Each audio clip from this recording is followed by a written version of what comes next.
we are starting the presentation session.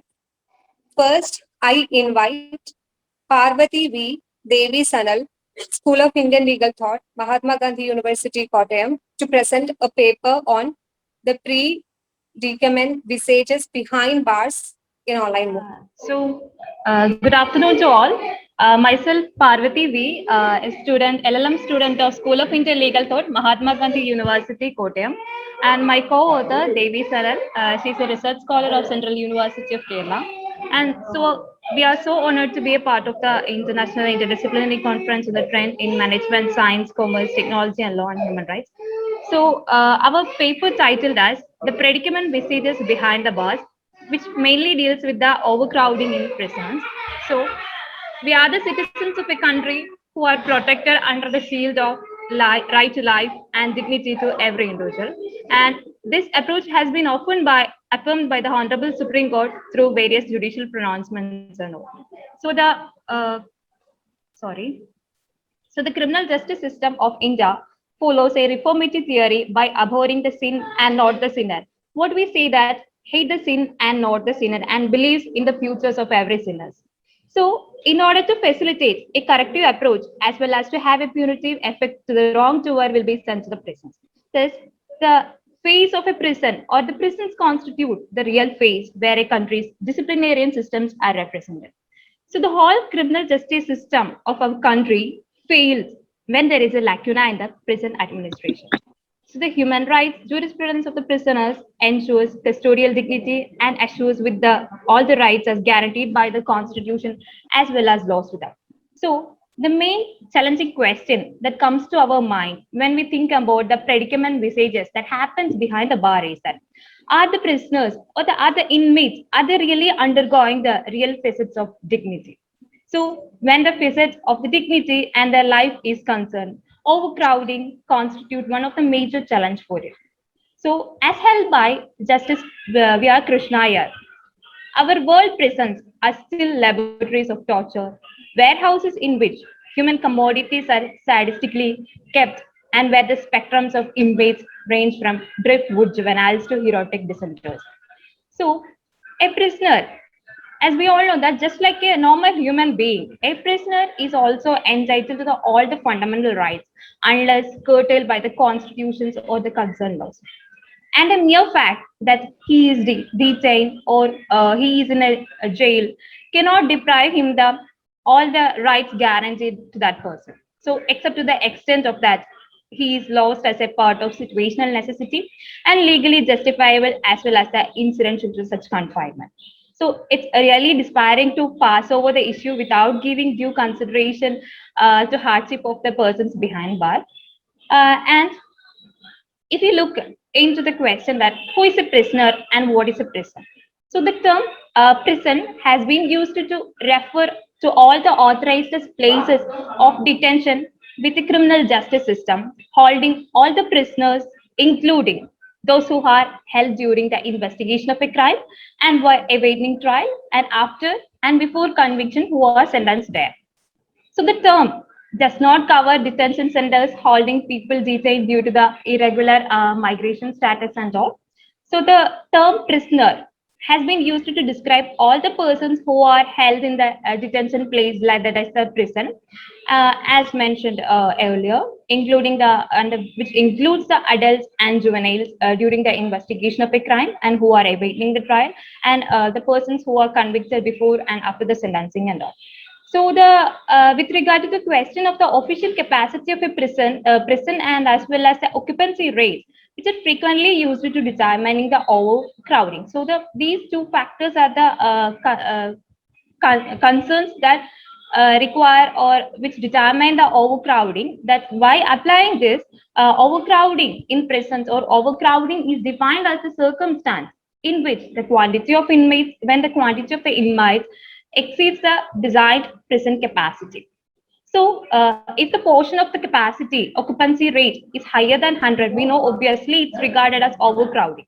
So, prison overcrowding can come as a result of slow, steady, and long-term increase in the number of prisoners, developing into a culture of chronic overcrowding size of a prison system in which the mainly so many prisoners are admitted to there. So we know that the constitution of every country constitutes a living document of that country. So for every individual, the constitution guarantees rights and duties to its citizens. So if you look into the constitutional mandates for the prisoners, our constitution protects the right of every human being. And the inmates receive different treatment than the non-prisoners and have their rights ignored. So this is a serious issue that needs to be resolved in order to perceive the foundation of the constitutional provisions of our country. So we know that through various judicial pronouncements, the Honorable Supreme Court has ruled that inmates are both natural and legal persons. So the courts have a duty to defend these detainees from torture and harassment and to deliver justice to them. So if you look into the major constitutional mandates or the major constitutional rights that are guaranteed to the prisoners are right to life. One of the facets of the right to life as held by Justice Sponsor that he held that while there are two ways to look upon the inmates, that is, one is to look them as a separate species, as a type of vermin devoid of any humanity. But he has advised the alternate approach that we must not exaggerate the distance between us and the lawful ones, the respectable ones, and the prison and the jail population.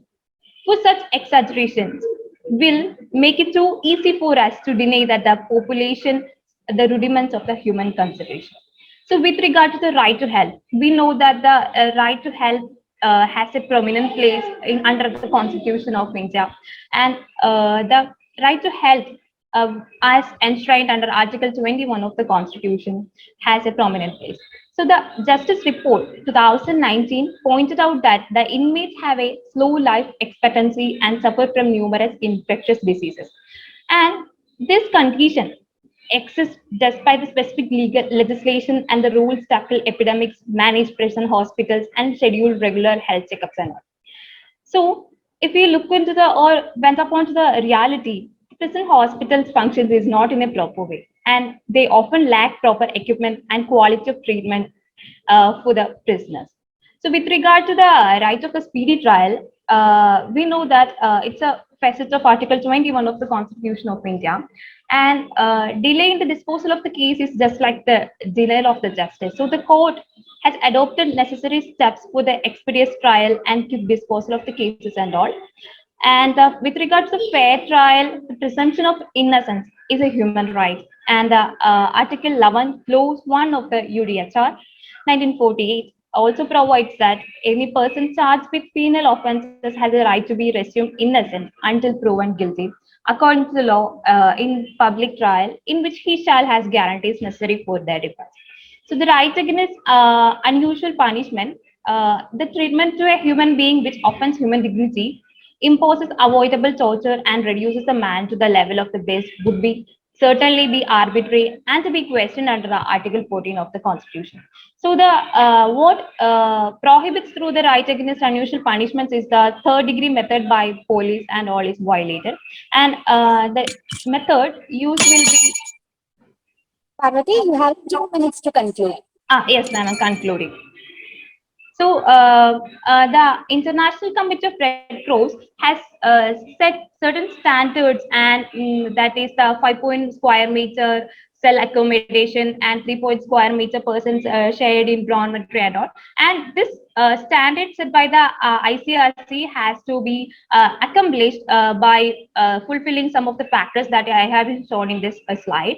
And the reasons for, if we look into the reasons for overcrowding, we can look into a number of reasons, but some of the major reasons I have shown here, that is a delay in access to justice. We know justice delayed is justice denied, and delays in criminal justice process, that is delays in investigations by police or prosecutors, lack of cooperation between criminal justice agencies like police and prosecutors, the frequent postmortem of the trial, that is the adjournment of trials in courts, and the frequent indiscriminate extension of the pre-trials and all causes one of the major reasons. These are the prominent reasons for causing the overcrowding. And after all, as we know that every if everything has a consequence to be followed. So some of the major reasons, or some of the aftermaths, or some of the major consequences of overcrowding in prisons constitute the staffing problem.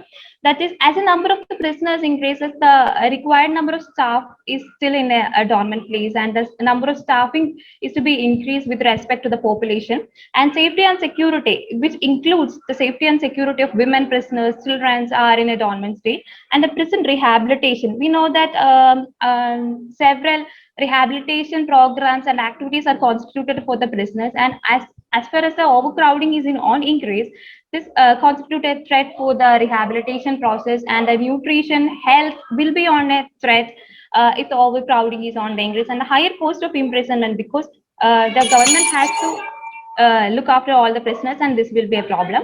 And if you look into the scenario during the pandemic, we can see that the Supreme Court, through one of the best examples for judicial activism also, through in-ray contagion on the COVID-19 virus, the Supreme Court constituted a high committee and expressed and given certain directions to all to make necessary arrangements to stop the Please COVID-19 conclude. spread in all.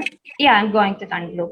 So, with regard to the suggestions and conclusions, these are some of the suggestions that we have put forward to reduce the what overcrowding in prisons. That is, investigation in non-custodial alternative, that the diversion of minor cases out of the criminal justice system, reduction of the long-term strategies, mandatory minimum sentencing laws, and all. So, if you look into the recent step taken by the Honorable Supreme Court, the Supreme Court has taken the plea seeking establishment of adequate mental health care facilities in the prison sectors in the country.